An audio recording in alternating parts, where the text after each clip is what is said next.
প্রিয় দর্শক আসসালামু আলাইকুম। আপনি দেখতে পাচ্ছেন আমার এটা হাঁসের ঘর। এখানে আমার হাঁসটা কিন্তু রাত্রে থাকে, কারণ হচ্ছে ঘরটা অনেকটা শুকনো ঘর। কারণ হচ্ছে ঘরটা এবার প্রস্তুত করেছে, সামনে চতুর্দিকে দেখতে পাচ্ছেন কম্বল আর বেড়া দেওয়া আছে। কারণ হচ্ছে এটা দেওয়া হয়েছে কারণ এটা ঘরটা গরম থাকার জন্য। শীতকালে কিন্তু হাঁসের ঠান্ডায় কিন্তু হাঁসের অনেক ক্ষতি করে। তো প্রিয় দর্শক, আপনার হাঁসটা কিন্তু শীতকালে আপনার চতুর্দিক দিয়ে পর্দা করতে হবে, গরম রাখতে হবে। হ্যাঁ, এই যে দেখতে পাচ্ছেন আমার হাঁসটা, কারণ এইগুলো হাঁসটা হচ্ছে আমরা দেখা যাচ্ছে না, কারণ হচ্ছে এটা তো ঘরটা অন্ধকার, আপনি দেখতে পাচ্ছেন। কারণ হাঁসটার ঘরটা অনেক শুকনো, শুকনো থাকলে আপনার ভাইরাস হবে না, আপনার হাঁসটা রোগবালা হবে না। এই জন্য কিন্তু ঘরটা শুকনো রাখা হয়েছে।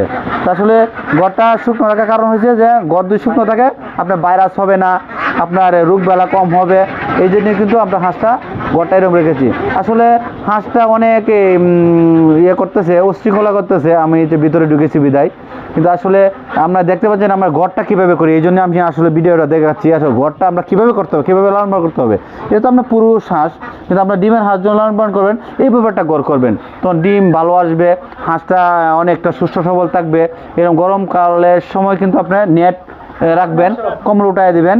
আর আপনার যেহেতু এখন হয়ে গেছে শীতকালে এই জন্য আমরা কম্বল ফেলে দিয়েছি, আর গরমকালে কিন্তু আমরা কম্বল সব উঠাই দিই, কারণ আলো বাতাস ঢোকার জন্য।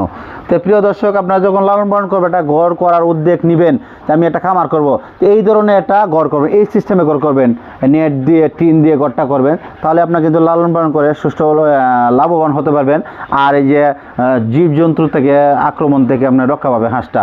একটা হাঁসের ঘর কিন্তু নর্মাল করে করা হয় না, মোটামুটিভাবে একটা ভালো করে করতে হয়। যেমন জীবজন্তু, হ্যাঁ, শেয়াল আছে, ইঁদুর আছে, বা বিভিন্ন ধরনের নেউল, হ্যাঁ, এগুলো ধরনের হিংস্র প্রাণী যারা আছে আক্রমণ যাবে না করতে পারে। যখন একটা ডিমের হাঁসকে আক্রমণ করে, কিন্তু এই দিন কিন্তু রাত্রে ডিমের আক্রমণ করার ফলে হাঁসটা যখন বেশি লাফালাফি করবে তখন কিন্তু ডিম কমে যায়।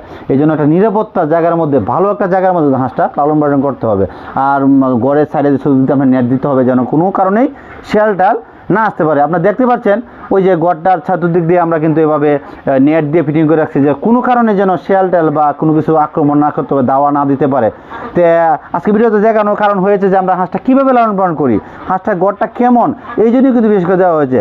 এই বলেই আজকের ভিডিওটা। প্রিয় দর্শক, আমার নাম্বারটা যখন আপনি নিতে চাইবেন তো অবশ্যই সাকিব হাঁসের খামার হ্যাচারির স্ক্রিনে আমার নাম্বার দেওয়া আছে, এই নাম্বার নিয়ে আমার সাথে যোগাযোগ করবেন। এই বলে আজকে ভিডিওটা এখানে শেষ করছি। আসসালামু আলাইকুম রহমতুল্লাহ বারাকাতুহু।